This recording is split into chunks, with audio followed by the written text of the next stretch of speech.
Okay जी, screen clear है, सबको नजर आ रही है? स्क्रीन नजर आ रही है पुत्र? तो भाई बोल भी दो, क्यों शर्मा रहे हो? Yes sir, yes sir. यार ये भाई थोड़ा सा बोलना सीखो, आपको एक दिन कम से कम कबूल है तो कहना ही है ना 50 लोगों के सामने, उतनी तो हिम्मत पैदा कर लो। ये सीए वाले वो उम्मीद ही छोड़ के बैठे हो, वैसे छोड़ देनी चाहिए।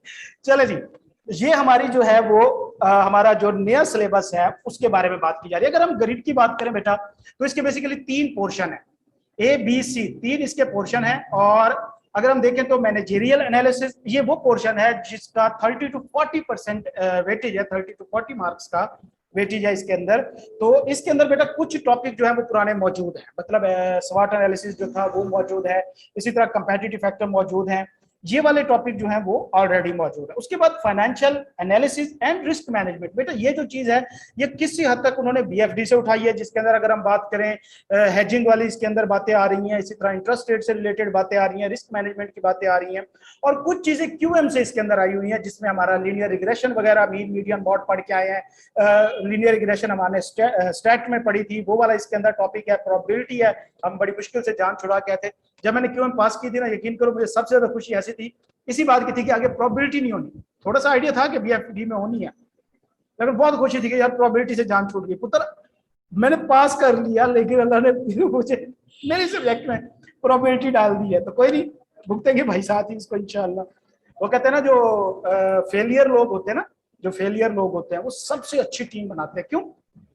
फेलियर लोग जब इकट्ठे होते हैं ना, सबसे अच्छी टीम बनाते हैं। आलसी लोग, वजह क्योंकि वो हर काम को करने का कोई ना कोई शॉर्टकट निकाल लेते हैं।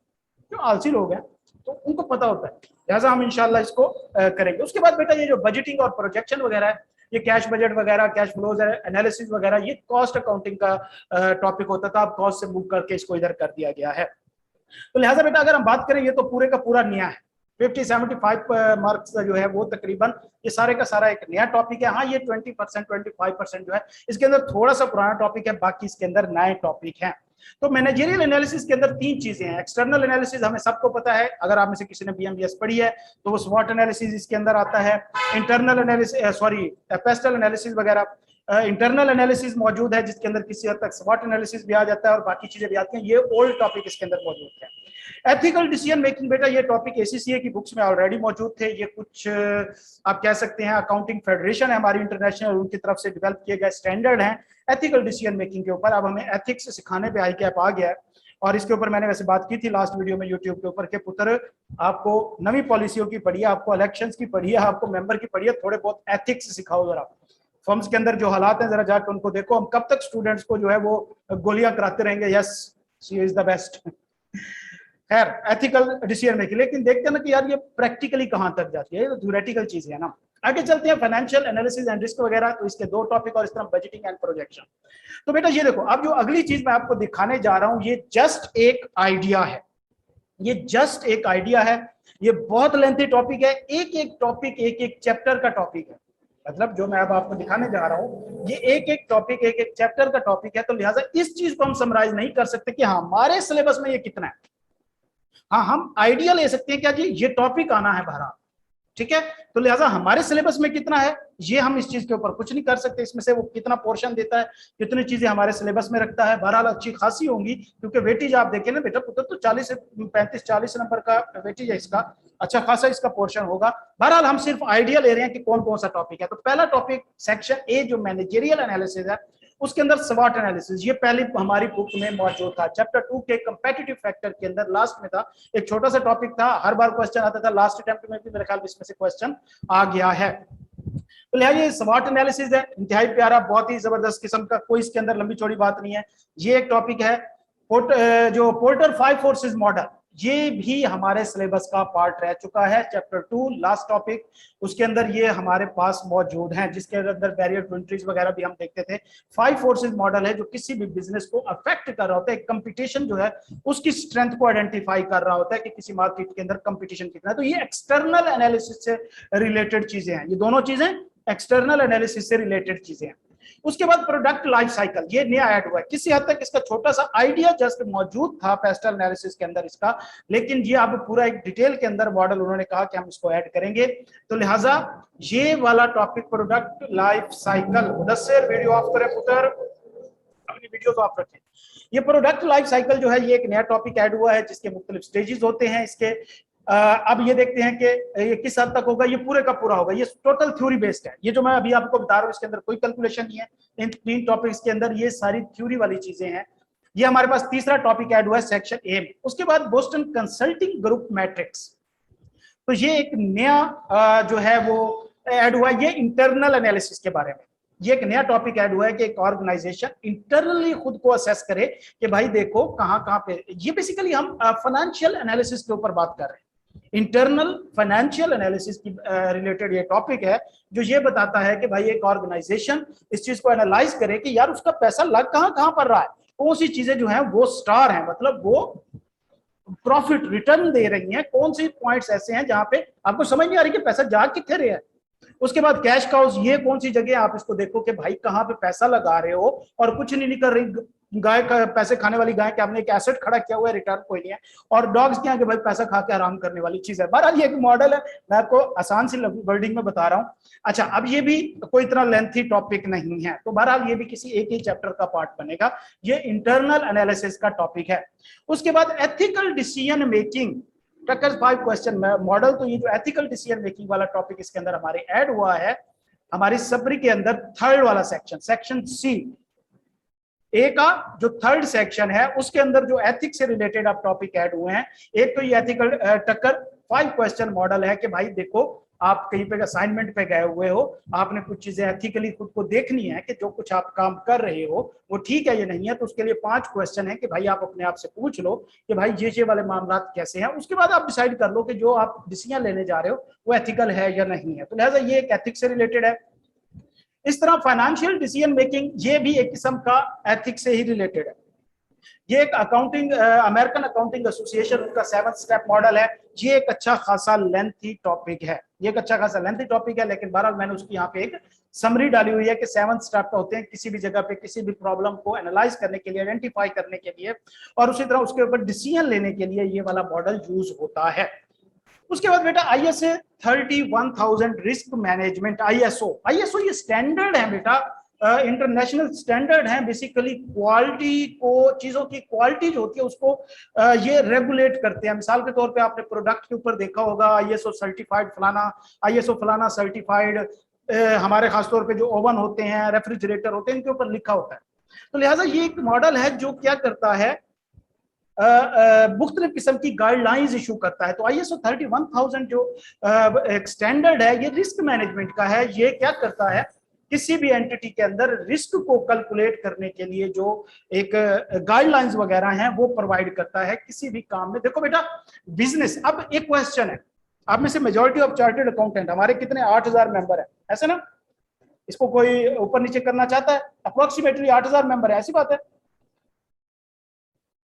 ऐसी बात है ना पुत्र? किसी और की इंफॉर्मेशन इससे थोड़ी सी बेहतर हो मेरे से? मैं बहुत आउटडेटेड बंदा हूँ, इन कामों में फंसा रहता हूँ। ये नोट्स वगैरह बनाने के चक्कर में मैं कुछ दिनों से नहीं देखा। बहरहाल ठीक है, 8000 मेंबर रखो। उनमें से फर्म्स कितने की हैं? कितनी फर्म्स होंगी हमारे यहाँ? हमारे यहाँ अगर टीओस देखे जाए, ट्रेनिंग ऑर्गेनाइजेशन 120 है, 120 21 है या 22 है।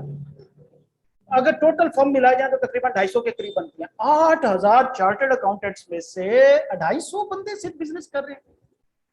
सर आप बुक्स के बारे में भी गाइड करेंगे? जी जी बिल्कुल, क्यों नहीं करेंगे। अच्छा, तो 8000 मेंबर्स में से 250 फर्म्स हैं, बाकी किधर है? तो बाकी सारे मेजॉरिटी जो है वो जॉब पे है, मेजॉरिटी जॉब पे है। क्यों जॉब पे है? हम लोग क्यों नहीं जाते बिजनेस के अंदर? अब ये हमारा अपना एक इंटरनल, एक जिसको कहते हैं ना फेयर होता है, डर होता है, मैं उसकी बात कर रहा हूँ। देखो बेटा, हम जब भी कहीं पे जाते हैं, कोई भी बिजनेस स्टार्ट करना हो, कहीं पे भी पैसा लगाना हो, तो नॉर्मली अकाउंटेंट लोग कंजूस समझे जाते हैं। मेरे अबू डिस्ट्रिक्ट अकाउंट्स ऑफिसर है, मैं खुद अकाउंटेंट हूँ, तो भाई ये बिल्कुल ठीक है कि हम कंजूस समझे जाते हैं। शायद किसी हद तक हो भी सही। क्यों समझे जाते हैं? हमारी लाइफ का पहला स्टेप ये होता है कि भाई पैसा दे रहे हो तो पहले रिस्क कैलकुलेट कर। और बिजनेस है क्या? एंटरप्रेन्योरशिप। एंटरप्रेन्योरशिप का क्या मतलब है? Taking the risk. तो भाई हम तो पहला काम ही शुरू यही से करते हैं कि रिस्क खत्म करो, रिस्क कैलकुलेट करो। तो इस वजह से हम बिजनेस में जा ही नहीं पाते। देखो एक चीज, एक बंदे को नहीं पता एक चीज का कि रिस्क क्या है, वो उठाता है, होटल खोलता है, रात दिन एक करके साल 2 साल खपाता है, आखिर में सक्सेसफुल हो जाता है। हम लोग शुरू में बैठ जाते हैं कार्रवाइयां लेके कि भाई रिस्क निकालो, कितना है, कैसे है, किस तरह, ये ठीक है यार, ये बड़े लोगों के चौंचले हैं।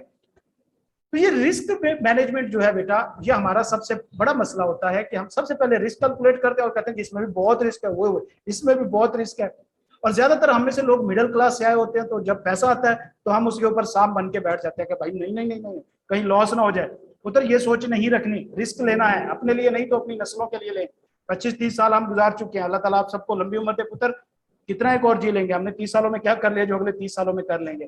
तो लिहाजा नौकरी करके ऐसा ना करें कि जब आपके बच्चे आए तो वो भी जीरो पे हो, तो ये पढ़ो सारा कुछ 30 साल। अब हम लोगों में इतना हौसला नहीं है, हमारे पेरेंट्स थे उनका हौसला था भाई, उन्होंने हमें 28-28 साल तक 30-30 साल तक पढ़ाया बिठा के, तो हमारी फीसें भरी।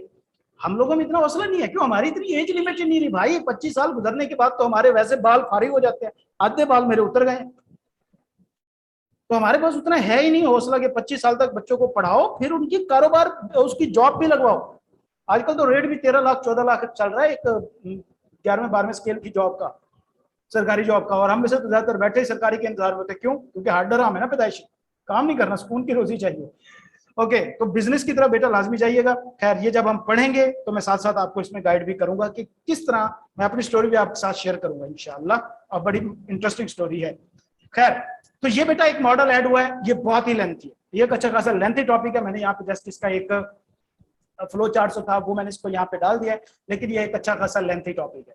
उसके बाद बेटा सेक्शन बी आता है, financial and analysis and risk management. ये अब कैलकुलेशन वाले टॉपिक है, सेक्शन बी कैलकुलेशन वाला। ऊपर वाला आवाज आ रही है?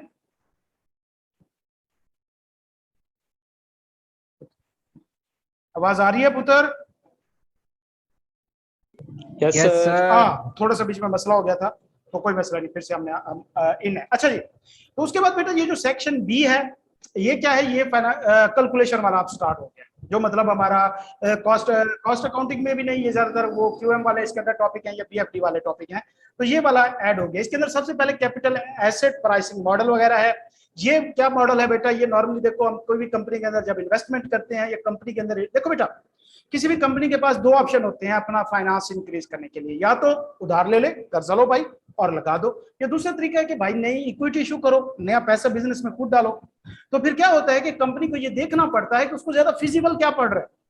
अपना पैसा अगर वो आज बिजनेस में डाल देती है, तो भाई अगर यही पैसा किसी और जगह इन्वेस्ट कर दे, वहां से ज्यादा फायदा आएगा या यहाँ से ज्यादा फायदा आएगा, तो जहां से ज्यादा फायदा आएगा वहीं पे लगाना चाहिए ना, जहां पे कम आएगा वहां से कर्जा लेके लगा लो। तो बेसिकली ये होता है कैपिटल एसेट प्राइसिंग मॉडल वगैरह। तो लिहाजा इस चीज के ऊपर हम बात करेंगे मुख्तलिफ किस्म के आगे चल के, ये सारे आप कैलकुलेशन वाले हैं। ये बेसिकली आपके सामने फॉर्मूला लिखा हुआ है आसान सी भाषा के अंदर, ठीक हो गया। ये नीचे इसका फॉर्मूला मजीद डिटेल के अंदर मौजूद है, तो यह फॉर्मूला देख लें तो समझ जाएंगे पुत्र कि भाई पेपर सब्जेक्ट के अंदर क्या होगा। तो ये उसका फॉर्मूला है। आगे चलते हैं, दूसरा टॉपिक है हैजिंग इंटरेस्ट रेट। हैजिंग से मुराद होता है बेटा प्रोटेक्ट करना, मिसाल के तौर पे प्रोटेक्ट करना, क्लोज करना किसी चीज को।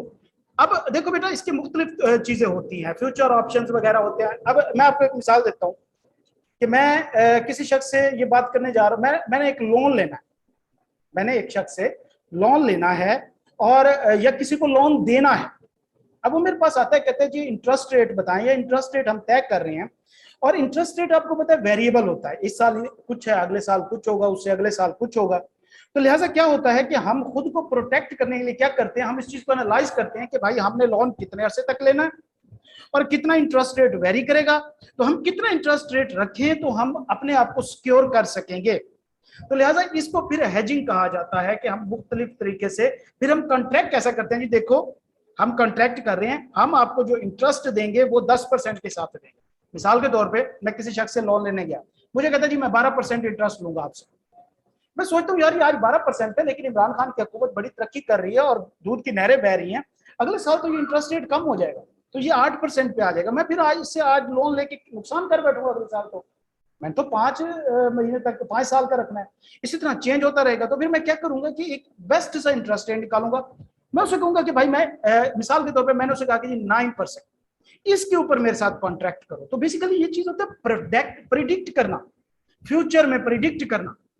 कि भाई फ्यूचर में जो है वो मुझे इन चीजों से, ये जो वेरिएशन होती है इंटरेस्ट रेट के अंदर, इससे प्रोटेक्ट किया जाए। तो ये एक टेक्निक है हेजिंग इंटरेस्ट रेट वगैरह, ये भी एक अच्छी खासी तगड़ी टेक्निक है और ये भी हमारे सिलेबस का पार्ट है।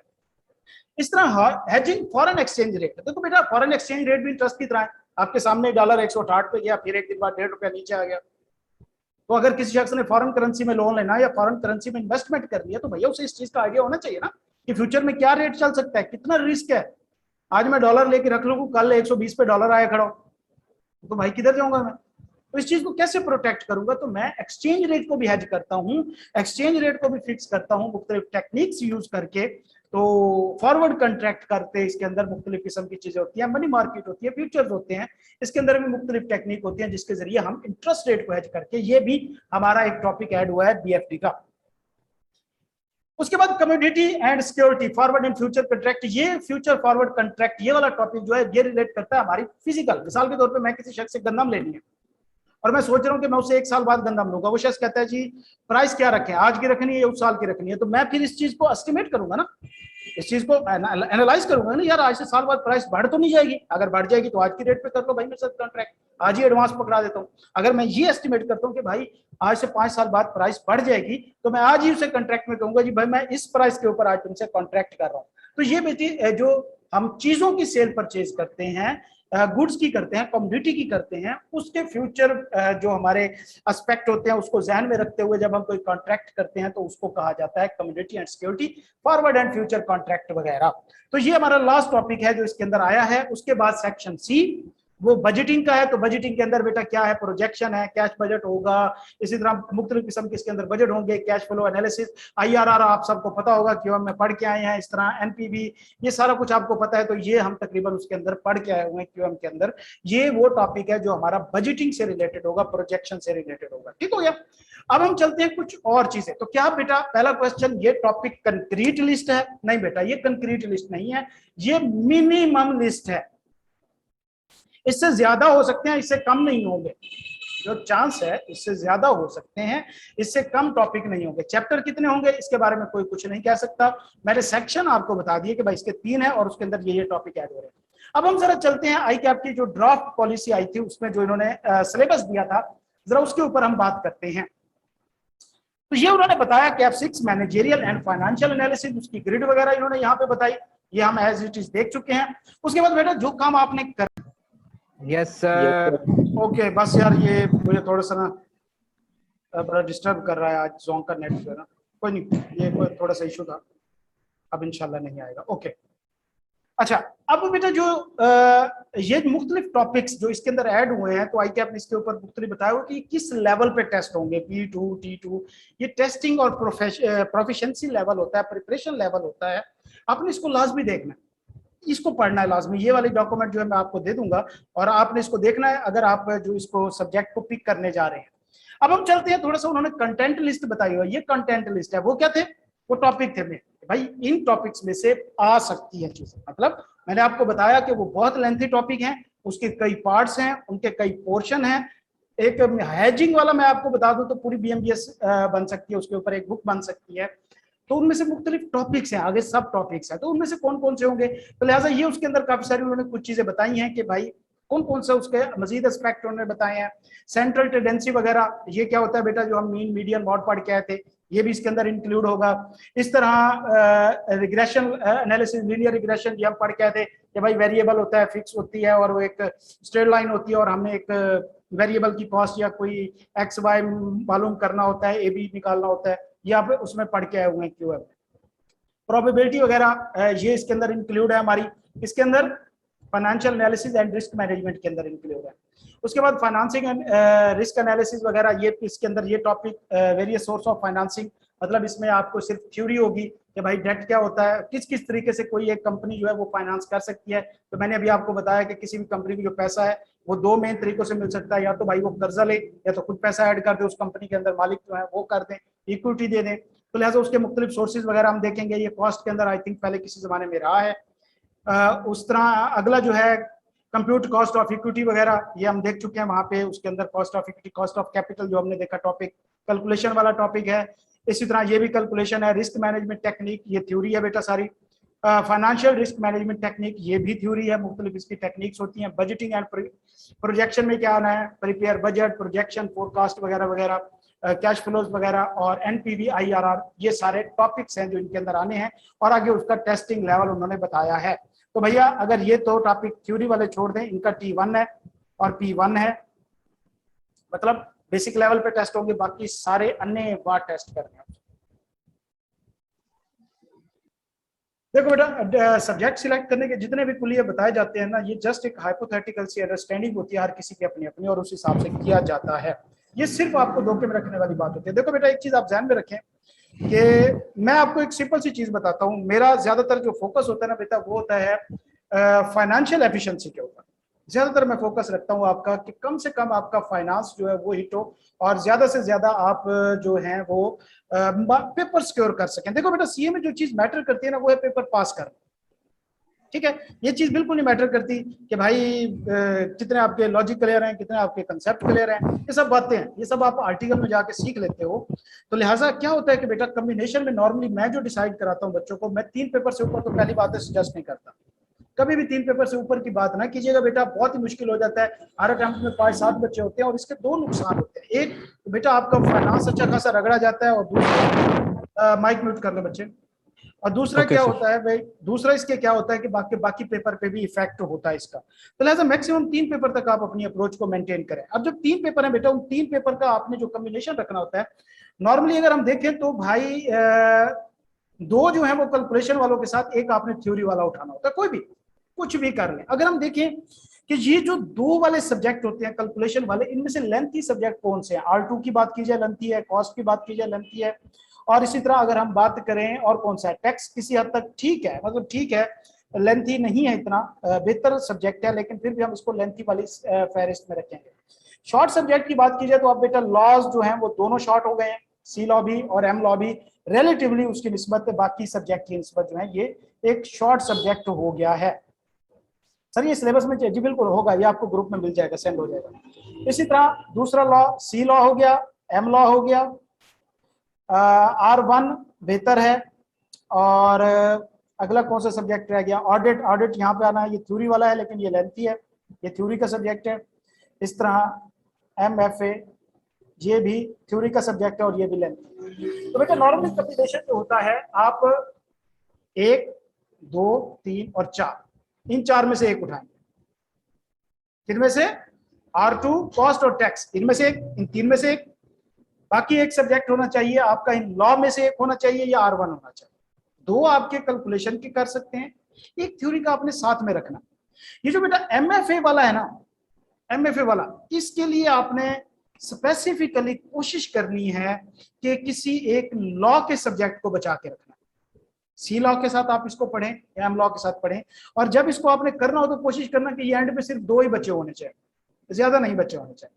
जनरल क्या होता है बेटा कि 2 सब्जेक्ट की मैं आपको रिकमेंड करूंगा प्रिपरेशन फौरन स्टार्ट कर देनी चाहिए। मतलब ये जो 6 मंथ का भी बैच स्टार्ट होगा, इसी से स्टार्ट कर दें। एक सब्जेक्ट आपको ये सोच के रखना चाहिए कि भाई आपका रिजल्ट कैसे आने वाला है। छोटा सब्जेक्ट जो होगा उसको आप हमेशा ये सोच के रखेंगे, या ऐसा देखो, अब ये देखो छोटा या बड़ा सब्जेक्ट मैं इस सेंस में कह रहा हूं कि कुछ स्टूडेंट है वो कैलकुलेशन में अच्छे हैं, कुछ स्टूडेंट है वो थ्योरी में अच्छे हैं। तो लिहाजा ये आपको देखना होगा कि आपकी ग्रिप किस पे ज्यादा है। जिस सब्जेक्ट में आप अच्छे होंगे ना, उस सब्जेक्ट को आपने रख लेना है रिजल्ट के। रिजल्ट आएगा उसके बाद आपने डिसाइड करना है कि आपने उसे उठाना या नहीं उठाना। पोस्ट रिजल्ट बैच के बाद इनफ टाइम होता है, एक अच्छा खासा सब्जेक्ट तैयार हो जाता है। तो लिहाजा जब रेगुलर बैच स्टार्ट हो, 2 आपने लेंथी वाले शुरू कर देने। एक को आप अपना जो है उसके ऊपर रखें, रिस्क के ऊपर रखें रिजल्ट आने वाला, क्योंकि रिजल्ट अगर आ गया बच्चे और फिर आप ये 3 उठाए हुए हैं, 2 वहां से आ जाते हैं खुदा न खास्ता, तो 5 फिर पॉसिबल नहीं है, बहुत मुश्किल होता है। आप देखें हर अटेम्प्ट में 3 लड़के होते हैं, 2 लड़के होते हैं जिन्होंने 5 पेपर पास किए होते हैं। तो मैंने भी दिए थे 5 पेपर एक अटेम्प्ट में, माशाल्लाह सारे वापस आ गए थे।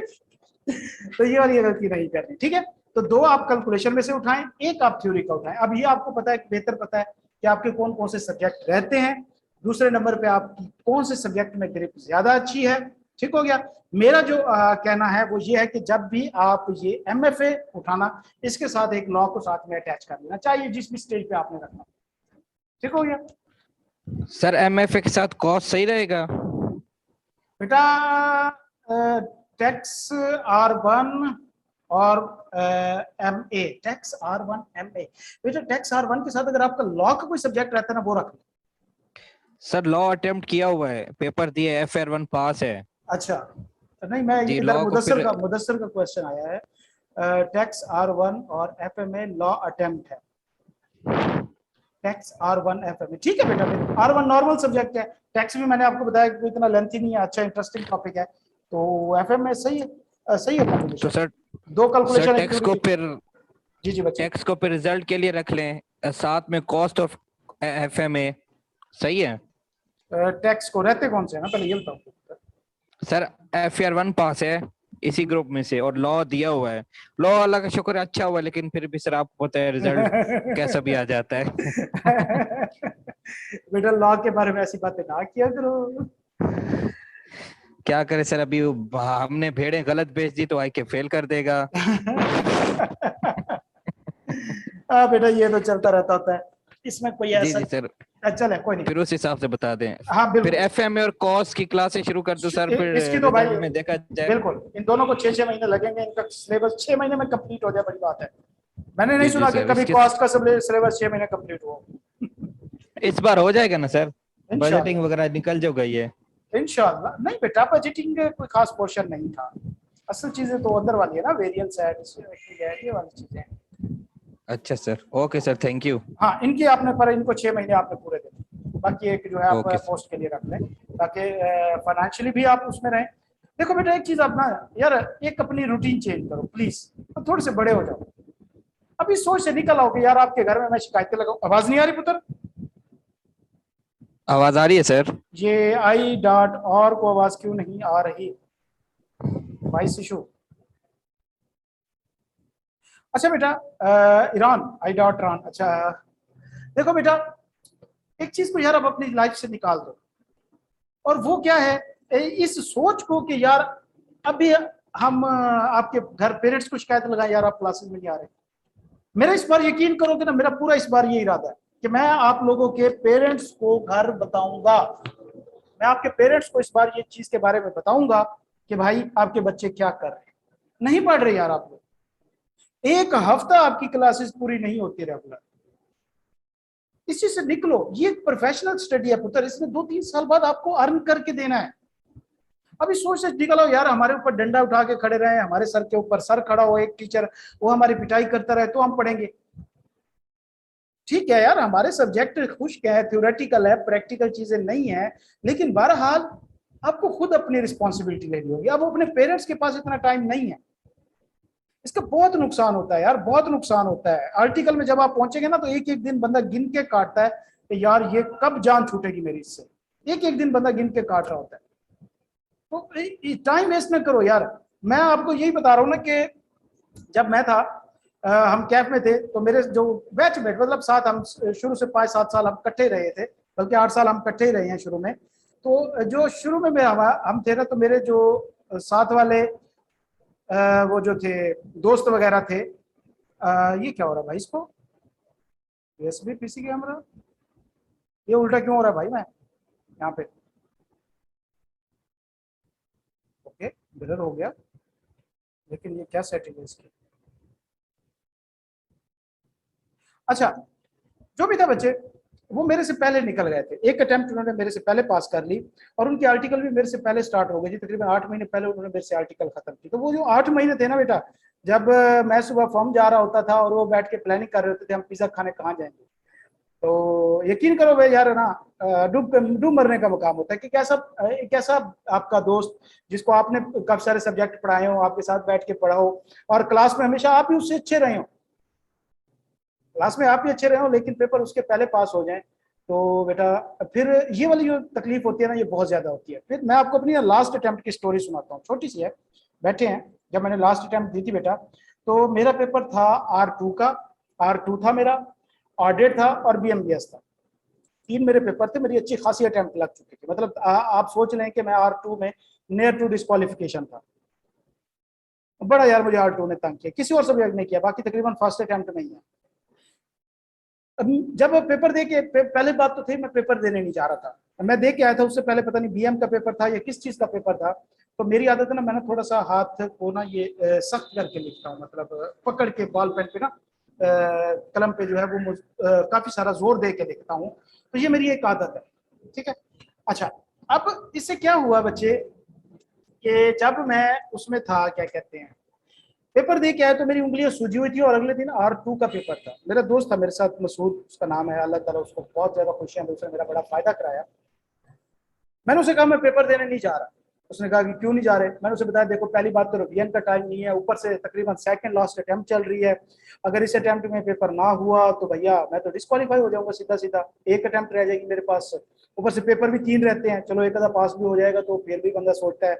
उससे भी बड़ी चीज यार, मैं फीसें कहाँ से दूंगा, और उससे भी बड़ी टेंशन मेरे 6 महीने और वेस्ट।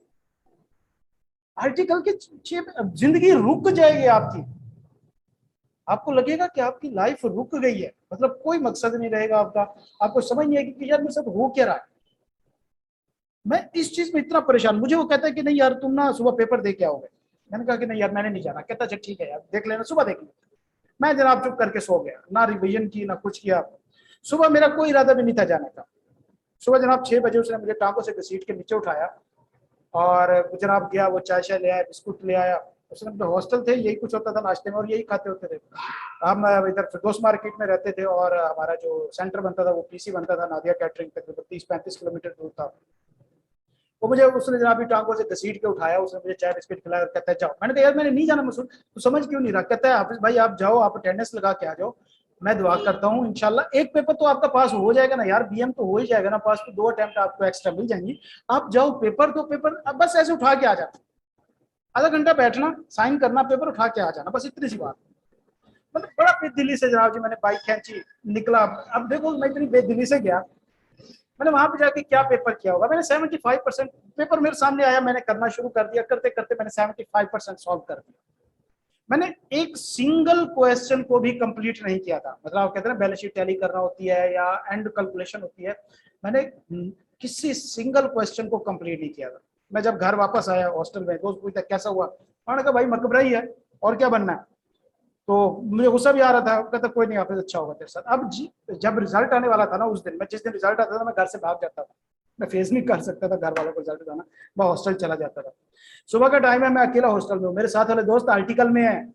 जो चीज मैं समझाना चाह रहा हूँ, मेरे साथ वाले दोस्तों की 6-6 8-8 महीने की आर्टिकल हो चुकी है, जिनको जो मेरे से पढ़े, जिनके मैंने पेपर पास कराए। ये मसूद का R2 का पेपर मैंने पढ़ाया, फर्स्ट अटेम्प्ट में निकल गया वो बच्चा। अच्छा, मैं बैठा हूं, अब मेरे जहन में क्या सोचे हैं, पहले नंबर पे भाई अगर तीनों वापस आ गए तो क्या होगा, R2 तो रिस्क पे आ गई, डिस्क्वालीफाई हो गया तो क्या होगा। और नहीं भी होता यार, एक पेपर भी वापस आ गए तो अगले 6 महीने का खर्चा कहाँ से आएगा, अगले 6 महीने में फीसें कहाँ से दूंगा। और ठीक है ट्यूशन फीस साइड पे बंदा सेल्फ स्टडी से कर भी लेता है, भाई आई कैप की फीस कहाँ से दूंगा। और उससे भी बड़ी चीज यार, घर वालों को मैं क्या जवाब दूंगा। मैं एक ऐसा बंदा जिसकी 86-89% परसेंटेज एफएससी में 2009-10 की बात है, जब पोजीशन थी इस पे, 10th में मेरी 95% थी, पोजीशन थी। एक ऐसा बंदा 50-50% पेपर लेके नंबर लेके पास भी हो रहा, और ये भी नहीं कि यार कोई हम कोई अयाशी करते थे या हमारे पास कोई खुला खर्चा होता था, सारा दिन रूम में रहते होते थे। और फिर मेरी आदत थी कि जिस दिन रिजल्ट आना होता था ना, मेरी कोशिश होती मैं सुबह लेट तक सोया रहा, लेकिन खुदा गवाह कभी ऐसा नहीं होता, सबसे पहले सुबह आंख खुल जाती है, 6 बजे आंख खुल जाती होती थी। उठता था मैं, फिर क्या करता था, जाके इतनी सारी चीजें खाने वाली ले आता होता था, और साथ में ना वो ये शो वगैरह खबरदार खबरनाक ये आते होते आफ्ताब इकबाल के फनी शो ये मैं लगा लेता था कि चलो यार डिप्रेशन थोड़ी रिलीज हो। अब जिस दिन रिजल्ट आना था बच्चे, ये वाली मेरी सोचे थी और मैं बैठा इंतजार कर रहा हूँ। अच्छा, मेरे साथ एक और ट्रैक की आई कैप ने ये की कि लास्ट 2-3 अटेम्प्ट के ना, जो मेरी कैप वाली थी उसके अंदर उसने मुझे मैसेज भेजना ही छोड़ दिए थे, यार इन्हें पास करना ही नहीं है, क्यों मैसेज वेस्ट करें, मैसेज ही नहीं आता था मुझे। अब हमारी एक क्या कहते हैं वो एक सोच या मिथ बनी हुई थी कि देखो बेटा अगर 8:30 बजे तक ना या 8:40 तक मैसेज आ जाए तो इसका मतलब है कि भाई आप पास हो। क्यों, उनकी एक तरतीब होती है, पहले पास वालों को भेजते हैं, फिर परमानेंट क्रेडिट को भेजते हैं और फिर फेलियर को भेजते हैं। और अगर आपका तकरीबन 9 बजे तक 8:50 तक 8:55 तक मैसेज आता है तो भाई आप परमानेंट क्रेडिट है, सारे पास नहीं। और अगर आपका 9 बजे के बाद मैसेज आता है तो फिर तसल्ली रखो कि सारे ही पास है, सारे फेल है। मैं बैठे इंतजार कर रहा, 8:30 हुए कोई मैसेज नहीं है, 8:35 हुए कोई मैसेज नहीं है, 8:40 हुए कोई मैसेज नहीं है, और सारे दोस्तों को हमने कहा हुआ होता था कि रिजल्ट वाले दिन मैसेज नहीं करना, कॉल करनी है, डायरेक्ट मैसेज नहीं करना। आप सब रिलेट कर पा रहे होंगे इस चीज को, आप सब रिजल्ट देख के बैठे हुए हैं, तो लिहाजा कॉल करनी है, मैसेज नहीं करना। तकरीबन 8:40 हुए, मुझे मेरे एक दोस्त की, वो भी मेरा बैचमेट था, शुरू से मेरे साथ था, उसकी कॉल आई। मैंने कहा हाँ भाई क्या बना शुएब? कहता मैं पास हो गया। मैंने कहा यार पास हो, माशाल्लाह मुबारक हो, चलो जी। ये एक वाहिद बंदा था जो मेरे साथ चल रहा था, बाकी सारे आगे निकल गए थे, वो भी पास हो गया। मेरी टेंशन और बढ़ गई। तकरीबन 8:45 या 50 के ऊपर एक और दोस्त का मैसेज आया, कॉल आई, क्या बना हाफिज भाई? मैंने कहा यार अभी मेरा मैसेज नहीं आया। कहते हैं, मैंने कहा आपका क्या बना? कहते यार मेरी कॉस्ट रह गई। मेरा दिल बैठ गया कि लो भाई परमानेंट क्रेडिट के भी मैसेज आना शुरू हो गए। मैं तो गया ना भाई, 8:55 हो गए, 9 बज गए, कोई मैसेज नहीं है। मुझे दोस्त की कॉल आती है जो फॉर्म में था, तो जहाँ पे हम रहते थे वहां पे हमने 1 MB इंटरनेट कनेक्शन लगाया हुआ था, तो भाई रिजल्ट वाले दिन ICAP वेबसाइट वैसे ही बिजी रहती है, तो उसकी कॉल आई मुझे। कहते हैं हाँ भाई कैसे हो? मैंने कहा यार अभी तक तो ठीक हूँ। कहते फिर मुबारक हो। क्या मतलब मुबारक हो भाई? मेरा रिजल्ट नहीं आया अभी तक, इसलिए कह रहा हूँ मैं ठीक हूँ। कहते नहीं तू पास है। मैंने कहा ना यार मजाक ना कर। कहता हाँ तू पास है। तो मैंने कहा नहीं, तू कहाँ से बता रहा है? कहता है फिर सामने गजट खुला हुआ है। मैंने कहा नहीं मुझे यकीन है, तो CRN बताओ। उसने मुझे CRN बताया। मैंने कहा नहीं ये तो तुझे पता है, तू यूं कर मेरे अब्बू के नाम के स्पेलिंग बता। उसने मेरे अब्बू के नाम के स्पेलिंग बताया। फिर भी मैंने कहा मुझे स्क्रीनशॉट भेज। उसने स्क्रीनशॉट भेजा, और फिर उसके बाद मैं तकरीबन 15 मिनट तक अकेला फ्लैट पे चीखता फिर रहा था। मुझे समझ नहीं आ रही थी मैं किसे बताऊं और मैं क्या करूं। तो बेटा ये खुशी होती है कब? जब अनएक्सपेक्टेड रिजल्ट आता है। ये वो खुशी होती है जब आपके जहन से एक बर्डन हट जाता है कि यार मैंने आगे 1.5 साल कोई फीस ही नहीं भरनी ना ICAP को। जब मैं, अब मेरा टाइम शुरू हो गया, मेरी एक जिंदगी चल पड़ी है, अब मेरी लाइफ काउंट हो रही है, अब मैं ऑफिशियली CA फाइनलिस्ट हो गया हूं भाई। अब मैं 2 महीने स्कूल से रेस्ट भी कर सकता हूँ, कोई टेंशन नहीं है मुझे। मैं घर फोन करके अब्बू को कह सकता हूँ कि अब्बू पास हो गया मैं, बस कर दो फीस, अब मैं अपना खर्चा खुद निकाल लूंगा। तो ये वो फीलिंग होती है बच्चे, जब ये आती है ना, तो आप भूल जाते हो कि भाई आपने कितनी मुश्किलात देखी थी, आपने कितना कुछ सहा था। और बेटा CA की स्टडी जो है ना, ये आपकी जहनियत नहीं देखती, ये आपका चालाक होना नहीं देखती, ये आपका कॉम्पिटेंट होना नहीं देखती। ये क्या चीज देखती है बच्चे आपकी, कि आपकी कमिटमेंट और कुर्बानी कितनी, आप सेक्रीफाइस कितना कर रहे हो, आप आपके अंदर इतनी इसकी तड़प कितनी है, फीलिंग कितनी है। देखो बेटा, जब किसी चीज का रिवॉर्ड बड़ा होता है ना, तो उसके लिए इम्तिहान भी बड़ा होता है। ये बात गलत है कि भाई CA बहुत ही अच्छी फील्ड है, मतलब परफेक्ट है, नहीं, खामियां इसमें। तो भाई फिर इसका फायदा क्या है? बट इसका फायदा ये है कि ये आपको परफेक्ट बनाने का मौका देती है। आप अपनी स्किल्स को इंप्रूव कर सकते हो। क्या आपको CA कमा के देगा? कभी भी नहीं। किसी पागल का दिमाग खराब है प्राइवेट सेक्टर वाले का, कि वो जनाब एक चार्टेड अकाउंटेंट बिठा के मुफ्त में उसको बस खिलाते ही रहे। नहीं पता, आपको CA नहीं कमा के देता, आपकी स्किल्स कमा के देता। तो CA क्या करता है? CA आपको मौका देता है कि आप खुद कुछ बनो।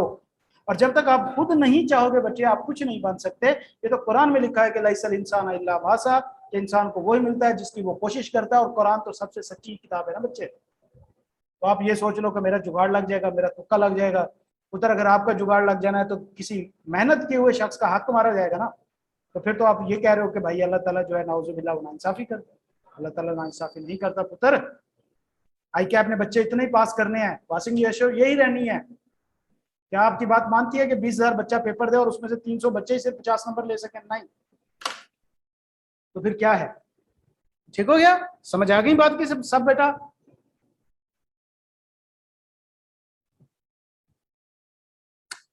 ओके है ना?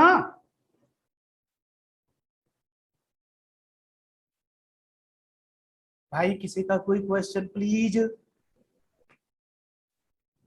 ओके जी, गुड है, चले जी, माशाल्लाह सबको समझ आ गई, वॉइस क्लियर। सर मेरे कम्युनिकेशन में टैक्स FR के साथ कॉस्ट ठीक रहेगी। FR1 tax and cost. बेटा कॉस्ट जो है, अगर आप थ्योरी का सब्जेक्ट रख लेते हो तो वो ज्यादा बेहतर रहेगा, मैं आपको कहूंगा।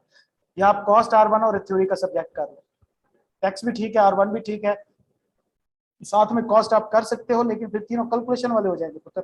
बाकी आप देख लो, क्योंकि मुसलसल आपको पता है पेपरों में छुट्टी तो फिर भी नहीं है, कुछ भी हो जाए। तो भैया आपको कैलकुलेटर घुमाने हैं। सर अगर किसी का पीसीएससी और डब्ल्यूएससी पास है तो क्या उसको new hand on course exempt होंगे? बेटा उसका पीपी एग्जाम्प्ट होगा। आई कैप की जहां तक ये है कि भाई देखो पीपी 100 नंबर का 100 उसका है, क्या कहते हैं, और इसका इसी तरह पीसीएससी भी 100 और का पीसीएससी 1 मिला के 2 मिला के। तो उसकी वर्डिंग ये आई कैप की कि भाई अगर पीसीएससी 1 पास है, डब्ल्यूएसटी पास है और पीसीएससी 2 में आई थिंक इनरोल्ड है, इस तरह की चीज है, तो उसको एग्जाम्प्ट होगा। लिहाजा अगर आपने अभी तक पीसीएससी और डब्ल्यूएसटी पास नहीं किया तो दिसंबर स्टैम्प में कर लें। उम्मीद है कि आपको पीपी जो है वो इसकी एग्जाम्पशन मिल जाएगी। टैक्स R1 और सीला बेहतरीन, ये बेहतरीन है। ठीक हो गया बच्चे? चलें, तो आज की हमारी डिस्कशन इतनी। इंशाल्लाह आप इसी ग्रुप में रहिएगा। अभी आई कैप की तरफ से जब पता नहीं बेटा उसके ऊपर अभी कुछ नहीं क्लियर, तो आज की क्लास हम इसको यहीं पे रखते हैं। इंशाल्लाह अभी आई कैप की तरफ से जो है वो जो आना है इसका ड्राफ्ट आएगा, बल्कि अब तो कंफर्म पॉलिसी आएगी, जो वर्डिक्ट आएगी उसके ऊपर हम इंशाल्लाह बात करेंगे। तो वो एक फिर डिटेल हमारी क्लास होगी। बेटा जो आपका दिल कह रहा है आप अपने दिल की सुने। दिल कह रहा है, पुत्र मेरा दिल कर रहा है मैं जाके क्या कहते हैं तालिबान को आई कैप के कोऑर्डिनेट देके आऊँ, तो क्या कर सकते हैं दिल का। तो ओके बेटा जी, तो इंशाल्लाह मजीद क्वेश्चन अभी ये वाले खासतौर पर ना पेपर सिलेक्शन वाले, तो ये कोशिश करो कि कुछ 2-3 जो मेन है, 2 पेपर मेन है आप उनको उठा लें, बाकियों को आई कैप की थोड़ी सी बुक्स भी आने दें और पॉलिसी भी आने दें। इंशाल्लाह फिर उसके बाद हम गपशप भी करेंगे। अल्लाह ताला आप सबको अपनी ज़मान में रखे बेटा, बहुत सारी कामयाबियां दे। मिलते हैं नेक्स्ट वीडियो में किसी भी। अल्लाह हाफिज़।